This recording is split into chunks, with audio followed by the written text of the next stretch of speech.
Welcome to Origami class with Prescott Origami Fanatics. In this session, you will learn how to make an origami box and lid. This box is called Masu, which is a Japanese word for a traditional utilitarian box. And this model is almost always called Masu. For this model, you will need 2 squares of paper. You can use 8.5-inch squares cut from letter paper. Or if you have packaged origami paper, a 6-inch square is a good size. The paper I'm using is colored on one side and white on the other. And you will be starting with the outside color, which for me is the blue. The outside color face up. And we will be making a book fold, which is bringing 2 sides together. But before you crease across, you only need to crease on the outer quarters. Make sure it stays lined up. So there's my outer quarters. Open the paper, rotate, and repeat that step. Bring the 2 sides together, and then hold tight while you crease the outer quarter. Open the paper and turn it over to the inside color. Now you will make 2 diagonal folds. Diagonal folds are when you bring 2 opposite corners together. Line the corners up. Run your finger down, make a pinch, adjust if necessary, and then crease across the bottom. I said 2 diagonals, so open, rotate, and make another diagonal.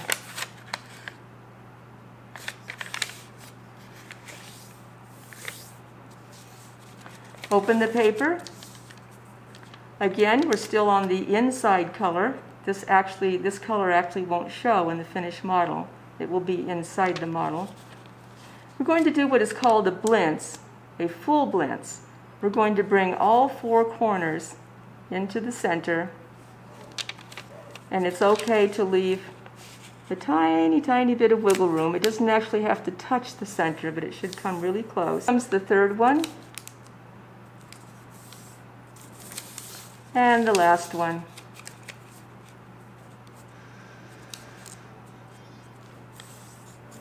There will be some gapping. That's pretty much inevitable. It's okay. Comes the 3rd one.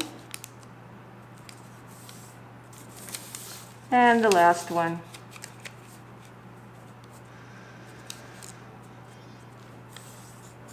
There will be some gapping.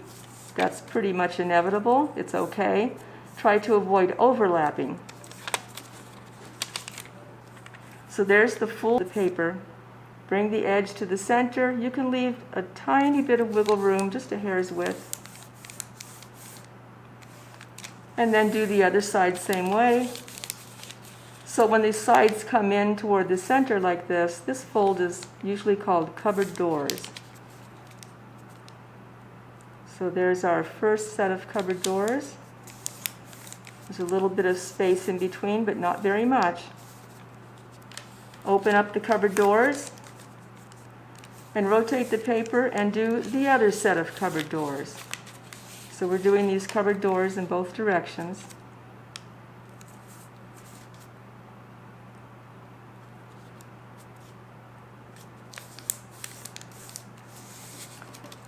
And here's the last one.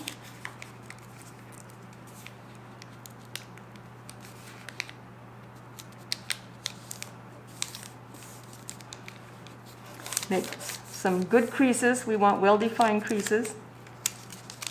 Now open up the last 2 cupboard doors, and if I hold this so that you're looking at it this way, open the top flap, open the bottom flap, and then close the cupboard doors again.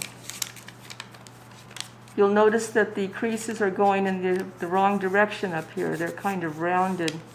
Reinforce the creases all the way, top to bottom, on both sides, so it's all nice and flat. Now open the sides again, the cupboard doors, and notice up here, if you look on the outside,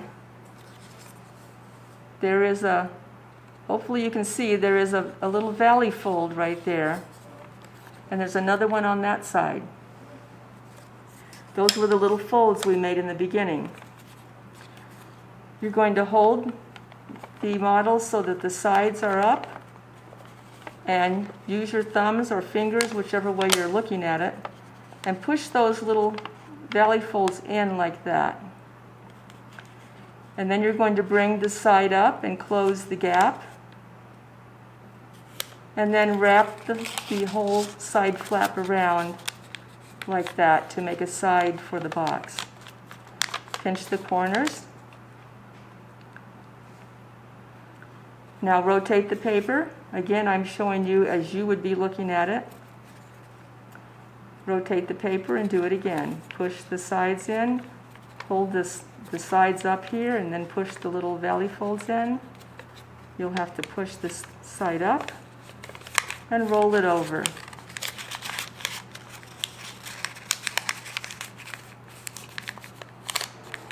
Sharpen the creases. And there's the box. If you're going to use this for a gift, you might want to put a little tape or glue under there, or maybe make a little piece of cardboard to fit in there so it looks a little nicer on the bottom. Okay, let's make the lid. It will be exactly the same with one step different. Take your other square of paper. I said it would be exactly the same with one step different. So we're going to start out with the colored side, or the outside color face up. We're going to make the book folds, and we only need to crease the outer quarters. Now when you're making a step like this, if it's easier for you to just crease all the way across, that's fine. It just makes some extra hard creases there that you don't really need. But however you want to do it. Open the paper, rotate, another book fold. You only need to crease the outer quarters. There we go. Now, just as before, turn the paper over to the inside color and make the diagonal folds.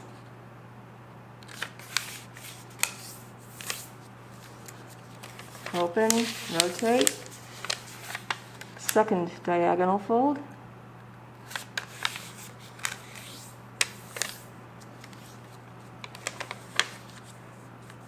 Now we're going to do the full blintz. I'm going to bring these two corners to the center, and then these two corners. I'm leaving a tiny bit of wiggle room. It's usually a good idea, unless you're told not to.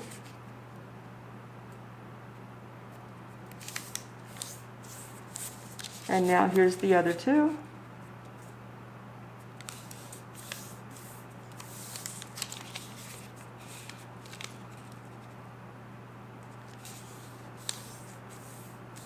Now here's where we're going to make a little bit of difference in the folding. When we do the cupboard doors on this one for the lid, we want to make it a little bit bigger so it fits over the box. So we're going to bring the cupboard door to the center, give it a little curling there,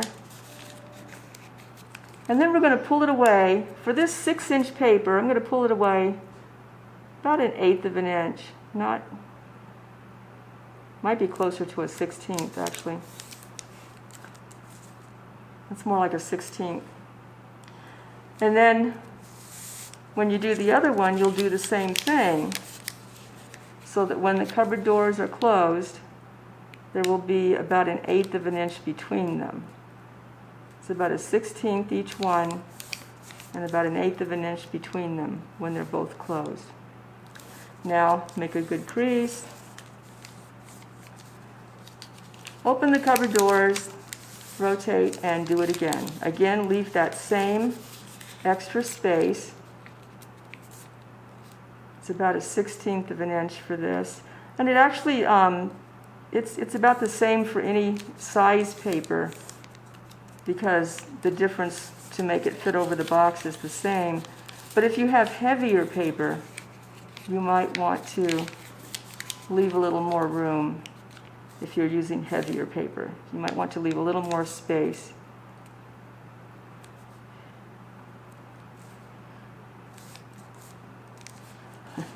Really hard to see where that center line is there. Okay, so there they are. Open up those last two cupboard doors and open the top flap, open the bottom flap, fold the cupboard doors back in. Everything is the same now. Flatten from top to bottom, and then lift up the sides and push on the little valley folds on this side here, push them in, and then bring the side up and roll it over and rotate and repeat.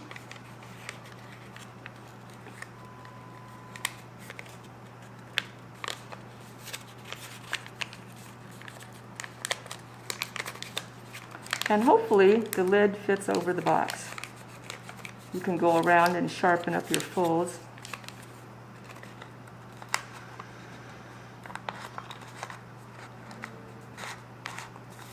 That fits pretty nicely.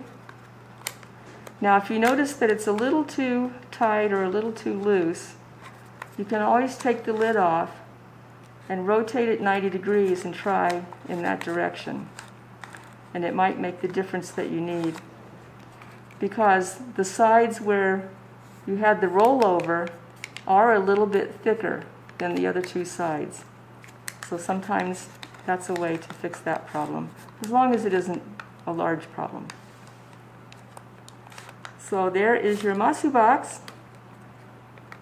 Done.